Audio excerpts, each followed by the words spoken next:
In 1999, the Pentagon feared a computer bug might launch World War III. They weren't wrong to be afraid. It's December 31st, 1999.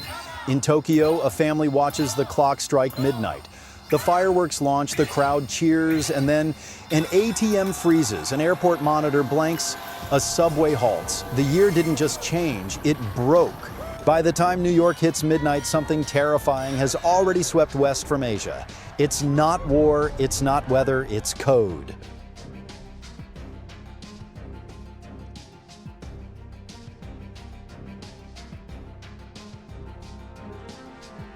For decades, computers saved space by logging years as just 2 digits. 99 instead of 1999.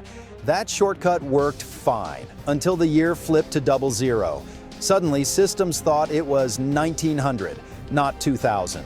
Most banks, hospitals, power grids, and government agencies ran on software from the 1960s. Systems built in COBOL, patched by retirees or not patched at all. Back in the 1960s, Admiral Grace Hopper warned that short-sighted date storage would come back to haunt us. No one listened. By 1999, her prophecy had become a countdown. In the final months of 1999, programmers in their 60s were paid up to $500 an hour to patch systems no one had touched since the 70s. Government spent $100 billion globally. But what about the tech that ran elevators, water pumps, emergency dispatch centers in small towns? No one had a complete list. At a Pentagon task force, officials monitored nuclear missile silos, terrified a time-stamp glitch might trigger an unintentional launch. The question wasn't if the systems would fail. It was how fast the world would notice, and what people would do when everything stopped.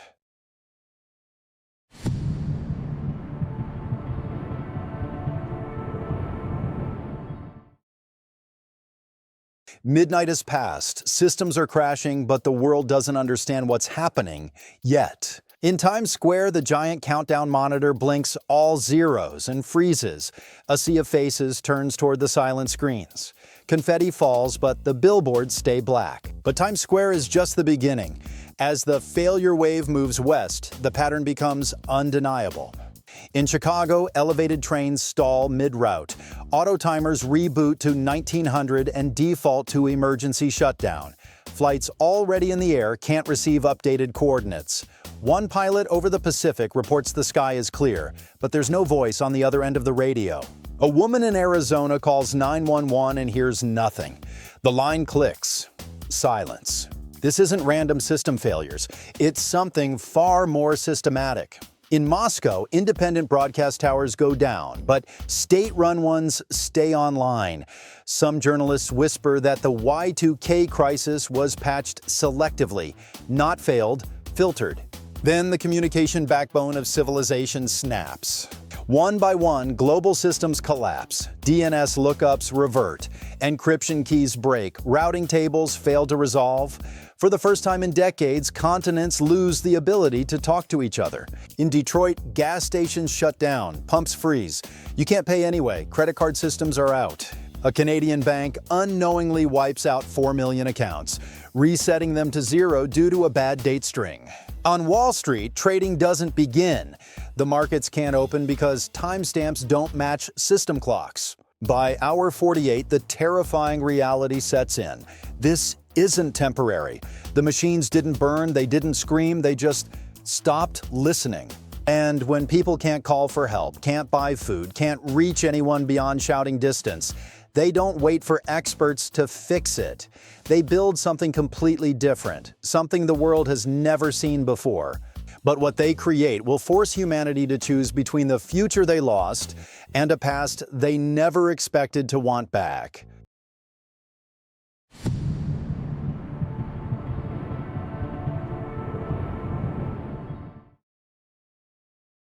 The world didn't collapse after Y2K. It just stopped waiting for someone else to fix it. By day 3, people realized the digital silence wasn't temporary. Instead of panicking, they started problem solving. What emerged wasn't chaos, it was creativity. 8-year-old Leo doesn't understand why the internet won't come back, so he starts recording cassette messages to his cousin in another state, labeling them "for the future" and mailing them with hand-drawn stamps. Weeks later, a package arrives, a cassette reply. Leo has accidentally invented his own postal network. But Leo's not alone. Across the world, people are reinventing communication. A teenager in Vermont, Sarah Chen, turns her barn into a HAM radio station. She relays storm warnings and medical emergencies. People start calling her the Beep Queen. Soon, children are running handwritten notes to her barn, and she's broadcasting them countywide in Morse code. The economy transforms out of necessity. Credit cards don't work. ATMs are useless. In Colorado, a grocery store starts accepting batteries for bread. Local newspapers begin printing barter pages where people list what they have and what they need. Some communities start printing their own money, simple IOUs backed by local businesses. It works because everyone knows everyone else. Without digital entertainment, people rediscover analog life. Record stores reopen as Winamp disappears. Teens trade mixtapes like baseball cards. Libraries become crowded again, not for internet access, but for books and maps that actually work. In Montana, a man begins walking a weekly route between 5 towns, carrying mail, newspapers, and stories.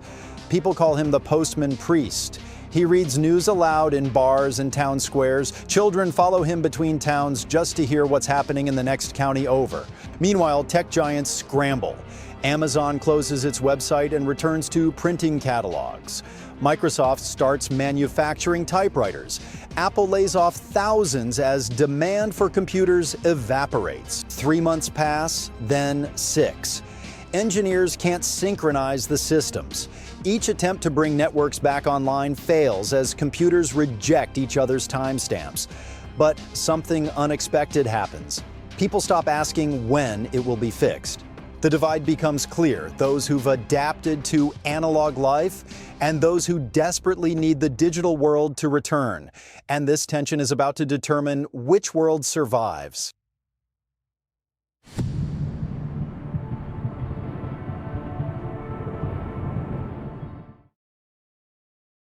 Six months after Y2K, the world faced a choice it never expected to make. Governments and tech companies had spent billions trying to resurrect the digital world, but every attempt failed the same way. Computers that disagreed about what year it was simply refused to talk to each other. Meanwhile, the analog world wasn't just surviving, it was thriving. Sarah Chen's ham radio network now coordinated emergency services across 6 states. Her barn had become the backbone of a new regional economy. But Sarah's success was making powerful people nervous. Federal officials arrived with a proposal: help rebuild digital networks and receive government funding. Refuse and face regulation that could shut down unlicensed operations. Sarah's response was broadcast live across New England. "You're asking me to break something that actually works to rebuild something that failed." Her words sparked a movement. The divide became a battle. On one side, tech companies desperate to rebuild their fortunes, governments struggling without digital surveillance, and millions whose livelihoods depended on the old system returning. On the other side, communities that had discovered they could govern themselves, economies that ran on trust instead of algorithms, and people who remembered what life felt like before every moment was digitized. The conflict reached a tipping point in October 2000. Microsoft announced they had solved the synchronization problem. But when the patch was tested in Phoenix, something unexpected happened. Citizens protested. They had spent months building local businesses and community networks. The return of global digital systems meant Amazon would crush local bookstores again. For the first time in history, people were protesting the return of technology. The final confrontation came in November. Tech executives and government officials gathered in San Francisco for the Digital Restoration Summit, planning to mandate patch installation worldwide. But they had miscalculated how much the world had changed. The Postman Priest walked 400 miles to San Francisco, gathering followers in every town. Sarah Chen's radio network coordinated massive peaceful demonstrations. The summit ended with a compromise nobody had expected: the Great Division. Urban centers could restore digital systems, but rural areas and analog communities could opt out permanently, maintaining their own local networks and economies. The world split in two. By 2001, you could drive from a city with full internet access to a town 50 miles away, where the most advanced technology was a shortwave radio. Leo, the boy who started recording cassette messages, never did get internet access. By age 16, he was running his own postal network across 3 states. He never felt like he missed anything. The Y2K bug didn't destroy civilization. It gave people a choice they never knew they wanted: the option to disconnect from systems designed to monitor every aspect of human existence. Some chose digital convenience. Others chose analog autonomy. Both worlds survived. The Y2K bug never happened in our timeline, but the systems it would have crashed, they're more fragile today than they were in 1999.